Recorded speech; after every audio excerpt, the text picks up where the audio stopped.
सुबह स्नान करने का विधान बता दिया है।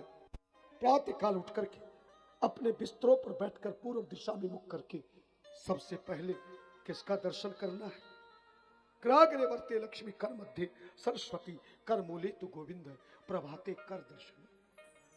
दूसरा कर्म है सीधे हाथ की 3 अंगुलियों से भूमि को छू करके समुद्र वसने देवी पर्वत स्तंभ मंडले विष्णु पत्नी नमस्तुभ्यम पाद स्पर्श क्षमस्व। मंत्र भी ना आवे तो हरिओम हरिओम बोलना चाहिए। ध्यान देना।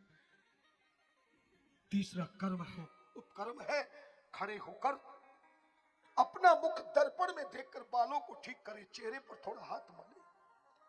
और चौथा कर्म है उपकर्म है प्रतिदिन गर्म पानी पेट भर के पीवे। और इसके बाद का कर्म है मल मूत्र त्याग करना, शौच कर्म करना। मंजन आदि करे तो मध्यमा अंगुली से ही अपने दांतों को साफ करे और दांतों के साथ जीभ को भी जरूर साफ करे। जिनकी जीभ गंदी रहती है वो भी कर्म कांड करने लायक शरीर नहीं होता है। आज बहुत कम समय है, इस लोग चाहोगे तो मैं बोल दूंगा मगर समय नहीं, आज सारी कथा पूरी करनी है।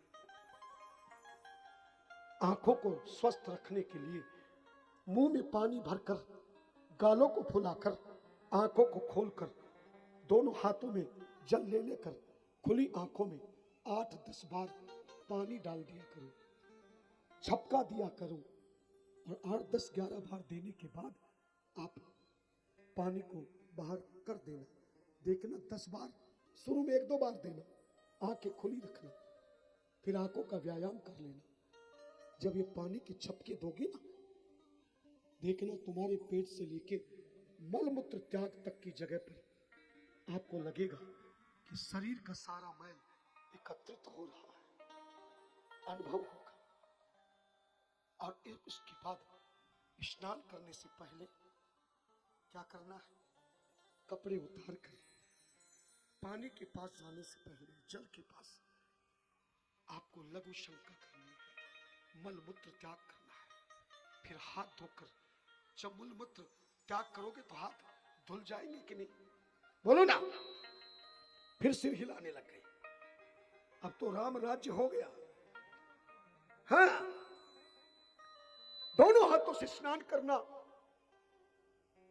हमारे शास्त्रों में कहा गया है। सोच जाकर के टॉयलेट अगर जाए तो 16 बार कुल्य करना चाहिए, और लघु शंका करे तो हाथ धोकर कम से कम 4 बार कुल्य करना चाहिए। और स्नान करते समय 3 बार आचमन करना चाहिए। और स्नान पूरा होने के बाद खड़े होने से पहले शुद्ध जल से 3 बार फिर आचमन करना चाहिए।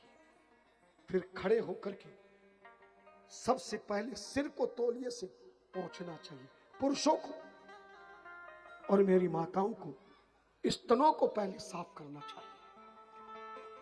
अपने अपनी दृष्टि नगर है, माताओं के स्तन भी देवताओं से कम नहीं है। जिन स्तनों के दूध पीकर के हम अपनी माता के स्तनों का दूध पीकर ही हमारा जीवन प्रारंभ हुआ है।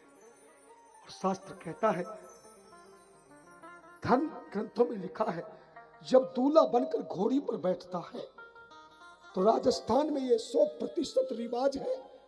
अब नए युग करते या नहीं, लेकिन हमें भी याद है, हमने बच्चों का विवाह किया तब भी हमें याद है कि घोड़ी पर बैठने वाला दूल्हा पहले अपनी माता के दूध स्तनों से दूध पीता है, एक सगुन करता है। फिर माता सिर पर हाथ रखती, बेटा अब तक तो तेरा जीवन मेरे हाथों में है, पर आज के बाद ये जीवन 2 विभागों में बढ़ जाएगा। अब ये तेरे ऊपर है, मेरे दूध की लाज रखता है या बहू के दहेज की लाज रखता है। दहेज की लाज का मतलब है जो ससुराल वालों के चक्कर में पड़ गया, और घर वाली तो होती है पति के ससुराल की, वो तो पहले से ही चक्कर में और पति और पत्नी दोनों चक्कर में पड़ गए तो जीवन घन चक्कर में हो जाएगा और एक दिन ये जीवन फक्कड़ बन जाएगा, कुछ भी नहीं रहेगा, बर्बाद हो जाएगा। लेकिन माता के दूध की लाज रखने वाला पुत्र कितना भी गरीब हो जाए, कितना भी अमीर हो जाए, कितना भी अज्ञानी हो, कितना भी ज्ञानी हो, पर माता का दूध पीने वाला अगर माता की सेवा, पिता की सेवा, अपने बड़ों की सेवा करने में लग गया तो मैं आपको वचन देता हूं, उसे किसी की सेवा करने की आवश्यकता नहीं।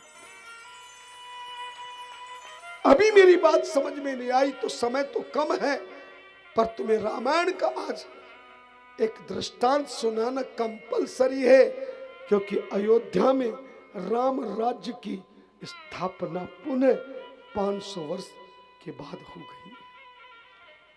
श्री राम और रावण का युद्ध हो रहा था। रावण के कितने मुख थे? जोर से बोलो। रावण के कितने हाथ थे? 10 सिर ताई 20 भुज दंडा, रावण नाम वीर बरबंडा। मैं राम कथा में भी वही सुनाऊंगा जो तुम्हें आज तक राम कथा में किसी ने सुनाया नहीं। प्रभु श्री राम जिस बाण को छोड़ते थे, रावण के 10 सर 20 भुजाएं कट जाती थी, पर नाभि कुंड पीयूष बस ताके अमृत का कुंड होने से कटे हुए हाथ सिर फिर लग जाते थे। पूरा दिन हो गया, थक गए राम, परंतु रावण के 20 हाथों से एक बार में 20 हथियार श्री राम के हाथ और सिर काटने के लिए भेजा जाता था रावण के द्वारा। यंत्र मंत्र तंत्र और षड्यंत्र चल रहा था। पर सच बताओ, श्री राम का एक सर 2 हाथ कटे क्या? बोलो ना, नहीं कटे। अंतिम में श्री राम जी ने सूर्यास्त के समय में रावण के रथ पर तीर चला दिया, सारा रथ टूट गया, रावण नीचे गिर गया। और संत कहते हैं, धर्म ग्रंथ कहते हैं, लक्ष्मण को भेजा कि दशानन को जमीन से उठाओ, ब्राह्मण है, अभी मृत्यु को प्राप्त नहीं हुआ, और बोल देना आज की रात तुम्हें अवसर दिया जाता है। अगर आज की रात भी तुम नहीं समझे, क्योंकि मंदोदरी के समझाने पर भी तुम नहीं समझे, हनुमान जी के पहुंचने पर भी नहीं समझे, अंगद के समझाने पर भी नहीं पहुंचे, हो सकता लक्ष्मण एक रात में पूरी दुनिया बदल जाती है। रावण से कह देना। लक्ष्मण ने जाकर कहा, खड़े हो जाओ, आज की रात समझ जाओ, अगर आज की रात में समझ गए तो फिर तुम्हें जीवन मिल सकता है, अभयदान मिल सकता है, लेकिन आज की रात नहीं समझे तो कल फिर तुम्हें परम धाम मिल सकता है। हुआ यही, रावण गए, रात्रि को सोए नहीं, अपने शिव मंदिर में पहुंचे। ध्यान देना, रावण ने उसी समय में एक ऐसा स्तोत्र तैयार किया जिसको गाने पर, बोलने पर भगवान शिव डमरू बजाते हुए नृत्य करने लगे,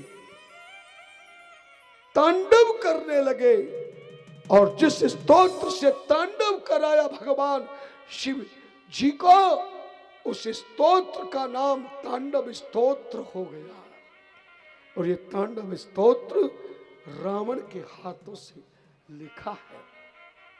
शिव बोले, क्या बात है, आधी रात में तूने मुझे क्यों बुलाया?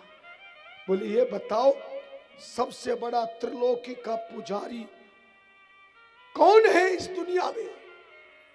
शिव जी बोले, लंकापति रावण के बराबर मेरा कोई त्रिलोकी में पुजारी नहीं है, तो मैं इतना बड़ा पुजारी होकर के तुम्हारे द्वारा आशीर्वाद मिलने पर आज पूरे दिन तुम्हारी पूजा करने वाला राम मेरे 20 हाथ में सर काटता रहा और मेरा एक हथियार भी राम का एक सिर 2 हाथ में ही काट सका। किम कारण अस्ति। प्रभु शिव जी ने कहा, सुनो रावण, यद्यपि तू मेरा परम पुजारी है,